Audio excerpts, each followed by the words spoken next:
Hello guys, this is Sanjeev Kumar for complex solution channel में मैं आपका एक बार फिर से स्वागत करता हूं। आज की इस वीडियो में आपको माइक्रोसॉफ्ट एक्सेल में filter and advance filter option का यूज कैसे किया जाता है इस टॉपिक के बारे में बताने वाला हूं। तो चलिए आगे बढ़ते हैं और देखते हैं।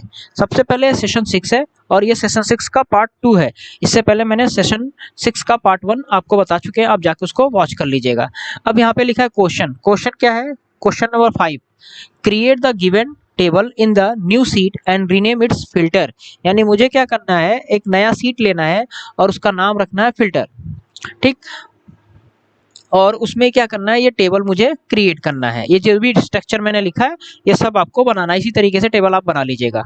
अब अगला क्वेश्चन है, you want to see the detail of only those student who belong from Delhi. यानी ऐसे स्टूडेंट जो दिल्ली में बिलोंग करते हैं उनका डिटेल क्या करना है, मुझे निकाल करके देखना है। तो कैसे देखेंगे? अगला क्वेश्चन है, in the first seat you want to keep the detail of only those student who are the student of MCA. यानी जो डाटा स्ट्रक्चर आपने बनाया है उसमें से ऐसे स्टूडेंट जो एमसीए कर रहे हैं उनका डाटा निकाल करके आप एक नया सीट पे ले जाइए। तो इसको हम कैसे करेंगे? तो ये सारे टॉपिक मैं आपको इस वीडियो में बताने वाला हूँ। तो अगर आप मेरे चैनल पर नए हैं तो मेरे चैनल को सब्सक्राइब कर लीजिएगा, वीडियो को लाइक करिएगा और कमेंट करना ना भूलिएगा। चलिए स्टार्ट करते हैं और देखते हैं। हम आ गए हैं माइक्रोसॉफ्ट एक्सेल पर और आपके सामने देखिए मैंने वो डाटा सीट बना रखा है, जिससे आपको टाइम ना लगे बताने में। नहीं तो बनाने में टाइम थोड़ा लगता है, तो इसलिए मैंने पहले से ही बना के रखा है। आप इसको बना लीजिएगा। बनाने के बाद आपका क्या करना था, यहाँ पे जो क्वेश्चन था 5, उसमें डाटा को तैयार करने के बाद उस सीट का नाम चेंज करना था और उसका नाम रखना था फिल्टर। तो आप क्या करेंगे, सीट 1 का जो नाम है वो चेंज करके फिल्टर रखेंगे। तो आप इस पर राइट क्लिक करिएगा, रीनेम में जाइएगा और यहाँ लिख दीजिएगा फिल्टर। तो यानी आपका सीट का नाम यहाँ पे बदल गया। देखिए यहाँ पे फिल्टर लिखा है और यहाँ पे सीट 2 और सीट 3 लिखा है, तो हमने यहाँ पे नाम चेंज कर दिया। अब नाम चेंज करने के बाद अगला क्वेश्चन था, ऐसे स्टूडेंट जो दिल्ली में रहते हैं उनका ही रिकॉर्ड केवल देखना है और बाकी का रिकॉर्ड क्या करना है, हाइड करना है। तो हम कैसे करेंगे? तो इसके लिए हम क्या करेंगे, फिल्टर ऑप्शन का यूज करेंगे। तो हम डाटा को सेलेक्ट कर लेते हैं। सेलेक्ट करने के बाद आपको जाना है डाटा मेनू में। डाटा मेनू में जाएंगे तो यहाँ पे आपको मिलेगा फिल्टर। इसका शॉर्टकट की होता है control plus shift plus L. आप इसको प्रेस करेंगे तो ये आपके पास इनेबल हो जाएगा। तो फिल्टर पे जैसे क्लिक करते हैं तो यहाँ पे एक छोटा सा बटन बन के आ जाता है हर एक हेडिंग के पास। अब हमें क्या करना है, दिल्ली वाले डाटा को देखना है और बाकी का डाटा हाइड करना है। तो हम क्या करते हैं, बटन पे क्लिक करते हैं।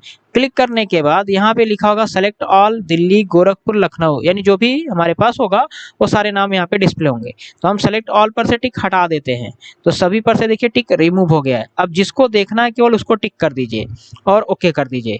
तो आप देखेंगे कि आपके डाटा शीट में केवल दिल्ली का ही रिकॉर्ड दिखा रहा है और दिल्ली से जितने भी स्टूडेंट हैं उनका नाम, उनका एड्रेस, उनका डेट ऑफ एडमिशन और उनका कोर्स दिखा रहा है, और बाकी सारे रिकॉर्ड्स क्या हो गए, हाइड हो गए। बट डिलीट नहीं हुए, हाइड हुए हैं। अगर आपको चाहिए कि वो पूरा रिकॉर्ड फिर से डिस्प्ले हो जाए तो आपको क्या करना, फिर से वापस फिल्टर बटन पे क्लिक करना सिटी के और सेलेक्ट ऑल पे टिक कर देना है और ओके कर देना है। तो आपका सारा रिकॉर्ड क्या हो जाएगा, डिस्प्ले हो जाएगा। ठीक है। अब अगला क्वेश्चन था कि ऐसे रिकॉर्ड जो आपके पास हैं उसमें से किसी एक पार्टिकुलर क्राइटेरिया को, डाटा को निकाल करके अलग करिए। तो हमारे उस क्वेश्चन में एमसीए वाले कोर्स का जो डाटा था उसको निकाल करके दूसरे सीट पे ले जाना है। यहाँ से हटाना नहीं है, यहाँ से रिकॉर्ड को केवल एमसीए वाले को फिल्टर करना है और दूसरे सीट पे दिखाना है और यहाँ पे भी रहना चाहिए। तो हम कैसे करेंगे? तो इसके लिए हम एडवांस फिल्टर ऑप्शन का यूज करेंगे। तो सबसे पहले आपको काम करना होगा, अपना क्राइटेरिया कॉपी करना होगा।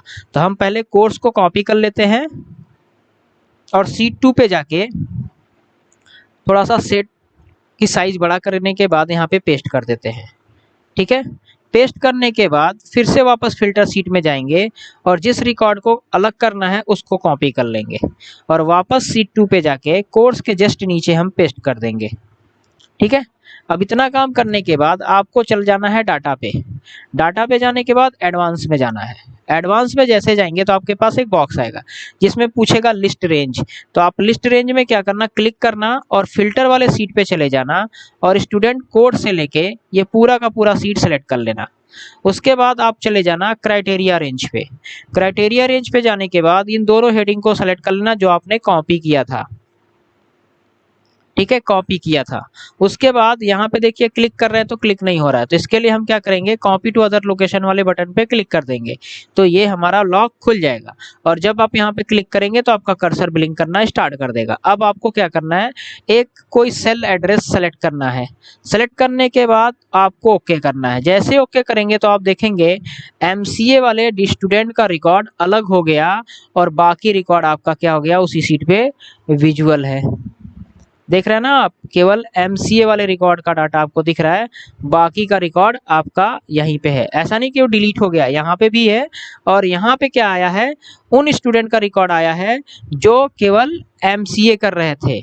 थोड़ी सी साइज फॉन्ट की छोटी कर देते जिससे आपको दिखे। देख रहे हैं ना, केवल उन्हीं का रिकॉर्ड आया है जो एमसीए कर रहे थे, बाकी का नहीं आया है। तो इस तरीके से आप एक्सेल में एडवांस फिल्टर का यूज कर सकते हैं। तो दोस्तों कैसा लगा वीडियो? अगर आपको वीडियो अच्छी लगी तो वीडियो को लाइक करिएगा, चैनल को सब्सक्राइब करिएगा और कमेंट करना ना भूलिएगा। धन्यवाद।